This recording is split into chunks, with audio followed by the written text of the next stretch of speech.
Welcome. To see how to create a filter in Excel, we'll use this table as an example. The first thing to do, if you want to use the filter function in a table, is to use headers to select the columns in which you want to apply the filter. Let's select the headers month, days and season now. Click on the Data tab and look for the group Sort and Filter. Then find and click on the Filter option. Excel will create these drop-down arrows, or buttons, in the cells containing the headers of the selected columns. You can use the buttons to filter out the information you need in each column. Now, it's time to take a step forward and try out the filter we've just created in practice. Let's say we want to filter out only the summer months. Click on the drop-down arrow in the column Season. All of the options are selected by default.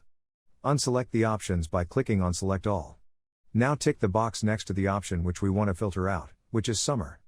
Confirm with OK and you see that only the summer months are now displayed in the table. If you have a look at row numbers, you'll see that the rows with data for other months have not been deleted. They're only hidden. Look, there's row 2 and rows 8, 9 and 10 follow right after. Then the next row number you can see is 15. Now we can carry on. Imagine you need to do some more filtering. Let's say you want to filter out months that have 31 days only. We'll do what you're already familiar with. Click on the drop-down arrow in the column Days, click on Select All, and once everything's been unselected, tick the box for only those months that have 31 days, so select 31. Click on OK and here we go. We've used Filter to show only those summer months that have 31 days. Easy, right?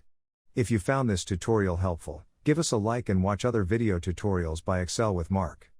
Learn how to use Excel in a quick and easy way. Thanks for watching and I'll see you in the next video.